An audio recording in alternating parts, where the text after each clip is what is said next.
My parents always told me I was the responsible one, the practical one, the one who didn't need handouts or dramatic gestures of love. And for 29 years, I believed that was a compliment. I grew up in a small split-level house in Naperville, Illinois. My dad sold commercial insurance. My mom worked part-time at a dental office. We weren't rich, but we were comfortable.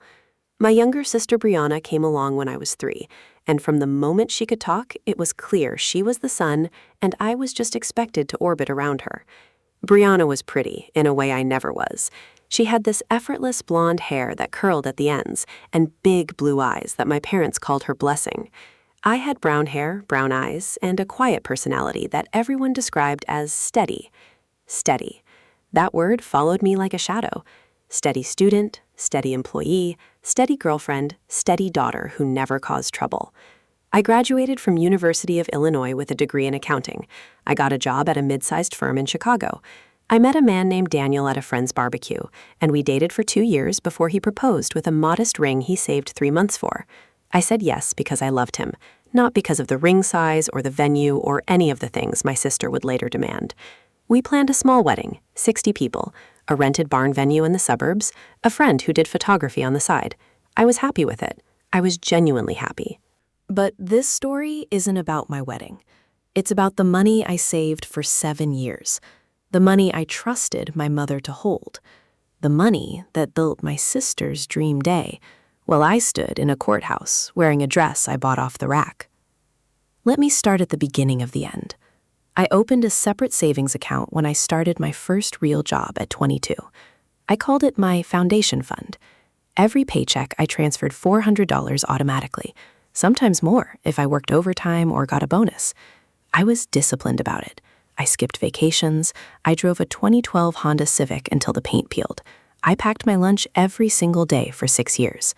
I wanted to build something solid, a down payment on a small house maybe, a safety net, my own little piece of independence. By the time I was 28, that account had $73,000 in it. I know the exact number because I checked it every month. $73,842. I was proud of that number. It represented years of no and maybe later and let's just cook at home instead. It represented watching my sister spend her entire paycheck at Sephora and Nordstrom while I clipped coupons. It represented being the responsible one. My mother knew about the account because I told her once when she asked how I was affording to live in Chicago on an entry-level salary. I was proud of it. I wanted her to see that her steady daughter had done something impressive. She smiled and said, "That's wonderful, honey. You've always been so good with money." That was the moment I handed her the key to my own destruction. Not literally, but I told her the bank. I told her the approximate balance. I told her I liked having it somewhere separate from my checking account so I wouldn't touch it. She listened carefully, the way she always did when I talked about practical things. She never listened that way when I talked about my feelings. When Daniel and I got engaged, my mother offered the help with wedding planning. I told her we were keeping it small. She frowned slightly and said, "But you only get married once." I said, "I know, and I'm happy with our plans." She let it go, or so I thought. 6 months before my wedding, my mother called me with a request. She sounded hesitant, which was unusual for her. She said, "Your father and I are having a temporary cash flow issue. Nothing serious, just some medical bills from his colonoscopy and the roof repair we had to do last fall." She said, "We need to borrow some money from your savings account, just for a few months. We'll pay it back before your wedding." I asked how much. She said, $30,000. I felt my stomach drop. That was nearly half of everything I had saved. But it was my parents. They had never asked me for money before. They had raised me. They had paid for my undergraduate degree. I owed them in some unspoken way that I couldn't articulate. I said, "Okay." I didn't tell Daniel. I didn't tell anyone. I just went to the bank and transferred $30,000 from my foundation fund to my mother's account. She thanked me profusely. She said I was such a good daughter, such a responsible girl. She said they would have the money back in 60 days, max. 60 days came and went. I didn't push because I didn't want to seem greedy or ungrateful. I told myself they needed more time. I told myself they were good for it. They were my parents. Then Brianna got engaged. She met a guy named Tyler at a bar in Wicker Park. He was tall and tan and worked in commercial real estate. He had a smile that looked expensive. They dated for 8 months before he proposed on a rooftop with a ring that cost more than my car. Brianna called me screaming into the phone. I was happy for her. I really was. I pushed down the tiny voice that said she hadn't saved a dime for anything ever. The wedding planning started immediately, and it was like watching a hurricane make landfall. Brianna wanted a venue in the city. She wanted 400 guests. She wanted a live band and a photo booth and a late-night pizza cart and a custom cocktail named after their dog. She wanted a dress from some designer I'd never heard of that cost $12,000. She wanted a bridal party of 14 people and matching pajamas and a private brunch the next morning. Every time she mentioned another expense, my mother nodded and said, "Of course, sweetheart, whatever you want." I asked my mother privately if she was worried about the cost. She waved her hand and said, "We've been saving for this." I said, "What about the money you borrowed from me?" She said, "Oh, that's all taken care of. Don't you worry." I didn't ask more questions because I was too busy planning my own modest wedding. Daniel and I sent out invitations to 60 people. We tasted 3 cake flavors and picked vanilla with raspberry filling. I bought a dress online for $800. It was white and simple, and I felt beautiful in it. 3 weeks before my wedding, I checked my foundation fund. The balance was $43,000. The $30,000 had not been returned. Neither had any additional deposits. I called my mother and asked when she planned to pay me back. She said, "Soon, honey, I promise." She said, "Your father is waiting on a commission check." She said, "We haven't forgotten." I believed her. My wedding came. It was lovely. The barn venue looked beautiful with string lights and mason jars full of baby's breath. My father walked me down the aisle and my mother cried happy tears. Brianna stood beside me as my maid of honor in a dress that cost $300, which she complained about for weeks because she thought she should have picked it. Daniel looked at me like I was the only person in the room. We danced to a cover band. We ate cake. We drove to a hotel near O'Hare for one night before flying to a small resort in Mexico for 4 days. It was not a dream wedding, but it was my wedding, and I loved it. For the next 6 months, I didn't think much about the money. Daniel and I settled into married life. We rented a 1-bedroom apartment in Logan Square. We talked about buying a place someday when we had enough saved. I was still putting money into my foundation fund, but slower now because we had joint expenses. The balance grew to $51,000 over time. I figured the $30,000 would eventually come back, and then we would have a real down payment. Then Brianna's wedding planning intensified. She wanted a Saturday in June at a venue called the Crystal Terrace in downtown Chicago. The rental fee alone was $18,000. She wanted flowers flown in from Holland. She wanted a 5-tier cake with gold leaf. She wanted a harpist during the cocktail hour. She wanted welcome bags for all out-of-town guests filled with local goods and personalized notes. Every time she added something, I watched my mother's face. She never flinched. She never said, "We can't afford that." She just smiled and wrote checks. I asked Daniel if he thought my parents had somehow come into money. He shrugged and said, "Maybe your dad's insurance business is doing better than you think." I wanted to believe that. I wanted to believe my parents had found a way to give Brianna her dream day without sacrificing their own retirement or their debt to me. I was wrong. A week before Brianna's wedding, my mother called me. She sounded excited. She asked me to come over to the house because she had something to show me. I drove from Chicago to Naperville on a rainy Tuesday evening. When I walked in the door, I saw my mother sitting at the kitchen table, surrounded by binders and color swatches and seating charts. She looked happier than I had seen her in years. She pushed a piece of paper across the table. It was a bank statement. I glanced at it, confused. Then I saw the account number. It was my foundation fund account, the one I thought was secure, the one I had given her access to only for that temporary transfer. The balance was $7,000. I stared at the number for a long time. $7,211. I thought I was reading it wrong. I thought my eyes were playing tricks on me. I looked up at my mother, who was still smiling. She said, "We used the rest for Brianna's wedding. Your father and I decided that you two should both have beautiful weddings. You had yours, and now Brianna gets hers. It's only fair." Fair. She said the word fair like she was explaining a math problem to a child. I couldn't speak. My throat closed up. My hands started shaking.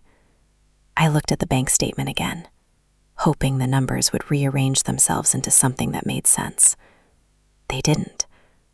I said, "You took my money." My mother tilted her head like I was being dramatic. She said, "We borrowed it, honey, and we used it for the family. Brianna's wedding is a family event." You benefited from your wedding, and now she benefits from hers. That's how families work. I said it was $73,000. I saved that for 7 years. You took everything except $7,000. My mother stood up and walked to the refrigerator. She pulled out a pitcher of iced tea and poured herself a glass. She didn't offer me one. She said, "We didn't take everything. You still have some left. And you have a husband now. You don't need that money the way Brianna needs a proper wedding." "I don't need it?" she said. "I don't need it?" I thought about all those years of saying no to myself. No to dinner out, no to new clothes, no to a vacation, no to a better apartment, no to anything that would take money away from my foundation fund. I thought about the $30,000 I had already given them without a contract or a promissory note or any proof that they intended to pay it back. I thought about the additional $36,000 they had taken without even asking. I said, "You stole from me." My mother set down her iced tea and looked at me with an expression I had never seen before. It wasn't guilt or shame or even anger. It was annoyance, like I was a child complaining about a chore. She said, "We are your parents. Everything we have belongs to you girls, and everything you have belongs to us. That's what family means." I stood up. My legs felt like they were made of wet cardboard. I grabbed the bank statement off the table and folded it into my pocket. I walked out of the kitchen. My mother called after me, saying, "Don't be dramatic, we can talk about this." I kept walking. I got in my car and I drove to Daniel's office, even though I knew he was still working. I sat in the parking lot and I cried so hard I thought I might throw up. Daniel found me an hour later. He had seen my car from his office window. He knocked on the glass and I unlocked the door. He got in and I handed him the bank statement without saying a word. He read it. His face went pale. He said, "Is this real?" I nodded. He said, "Your parents took $66,000? I said, "They took everything except $7,000. He said, "For your sister's wedding?" I said, "Yes." Daniel didn't say anything for a long time. Then he said, "We need to call a lawyer." But I didn't call a lawyer. Not then.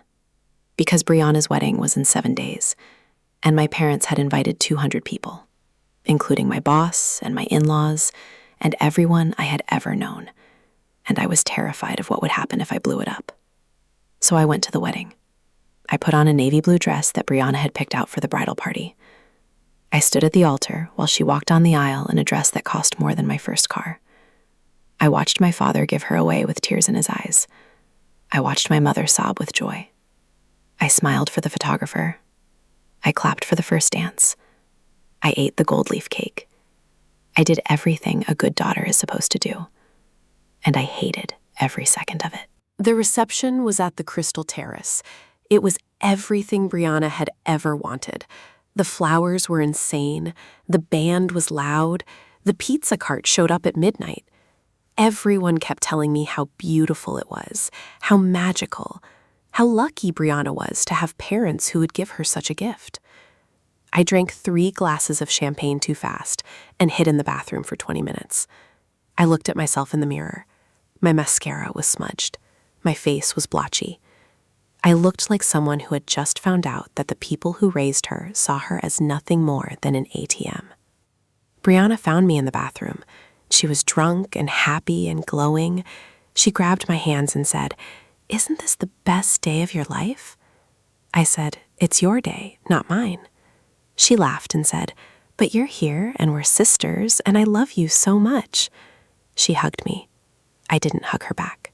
She didn't notice. The next morning, Daniel and I drove back to Chicago in silence. I stared out the window at the suburbs passing by. The same suburbs where I had grown up thinking my parents were good people. thinking they loved me and my sister equally, thinking I was the responsible one because that was my role in the family, not because they didn't care enough to remember my birthday without a reminder. When we got home, I called a lawyer.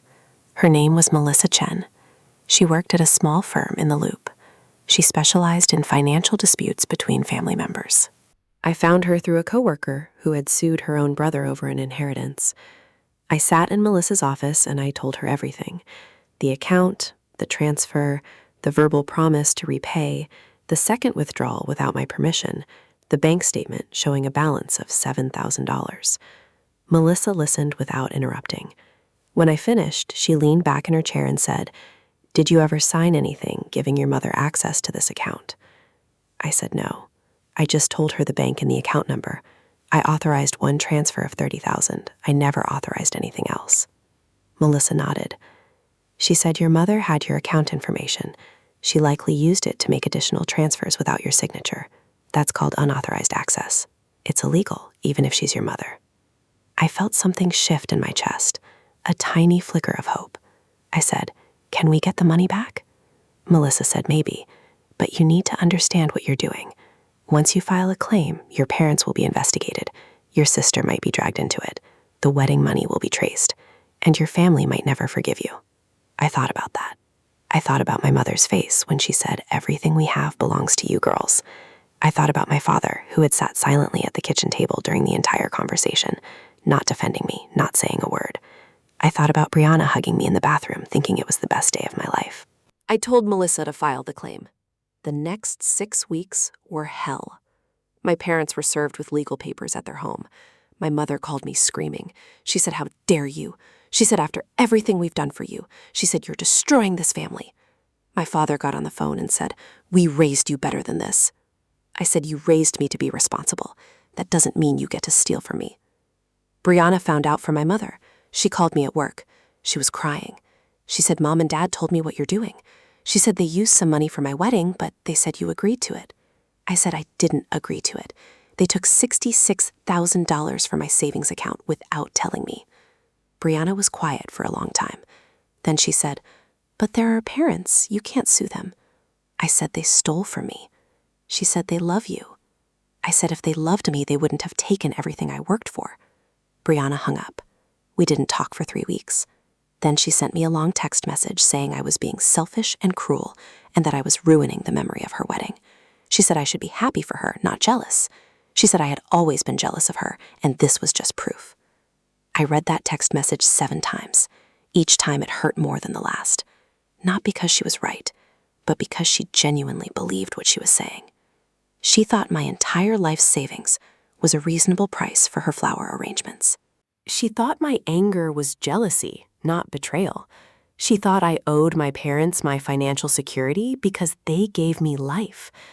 The legal process moved slowly. My parents hired a lawyer. They claimed the money was a gift. They said I had freely given them access to my account. They said I had agreed to help pay for Brianna's wedding as a gift to the family. They had no signed documents, no emails, no texts, just their word against mine. But I had something they didn't expect. I had a recording. A few days after my mother showed me the bank statement, I had called her to ask again about the money. I didn't know Illinois was a one-party consent state, but Melissa told me it was.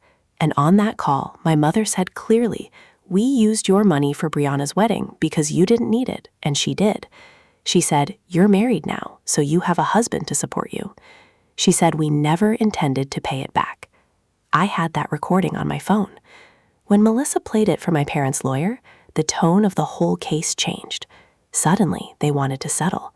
Suddenly, the money wasn't a gift anymore. Suddenly, my parents were willing to talk. They offered to pay back $30,000 over 5 years with no interest. Melissa said we should take it. She said going to trial would cost more than we would win, and the emotional toll wasn't worth it. I agreed. I was tired. I was so tired. But here's the thing about settling. It doesn't fix anything. It just puts a price tag on the wound. My parents paid the first installment of $6,000 and then stopped. They claimed financial hardship. They said my father's commissions had dried up. They said my mother's dental office had cut her hours. They said they couldn't afford to pay me and also keep their house. I didn't believe them, but I also didn't have the energy to fight anymore. Daniel and I put our house dreams on hold. We stayed in our one-bedroom apartment. We kept driving my peeling Honda Civic. We watched our friends buy condos and townhouses and starter homes while we wondered if we would ever get there. Every time I looked at our rental kitchen with its cracked linoleum floor, I thought about Brianna's gold leaf cake. A year after the wedding, Brianna and Tyler separated. She said it was because he worked too much. I heard from a mutual friend that he had cheated on her with someone from his office. The divorce was messy and expensive. Brianna moved back into my parents' house for 6 months. She posted on Instagram about her healing journey and her new commitment to self-love. She never posted about the money. She never mentioned my name. My parents still invite me to Thanksgiving. They still expect me to show up and carve the turkey and smile for family photos. My mother still calls me the responsible one. My father still hugs me like nothing happened. I go sometimes, not because I forgive them, because I don't know how to stop being their daughter. Last month, I checked my foundation fund. The balance is $19,000. I started putting money in again slowly. $100 a paycheck now, not $400. Daniel and I are saving together. We talk about buying a place in 2 more years, maybe 3. I don't trust banks the same way anymore. I don't trust family the same way anymore. I don't trust the word borrow or promise or fair. Sometimes I think about that moment in my mother's kitchen, the bank statement on the table, her smile, her iced tea, the way she said fair like she had given me a gift instead of taking one. I think about the person I was before that day, the one who believed that hard work paid off, the one who thought her parents would never hurt her on purpose, the one who didn't know that being the responsible one just makes you an easy target. Brianna is engaged again. I saw it on Facebook. A guy named Scott who owns a brewery. The ring looks even bigger than the last one.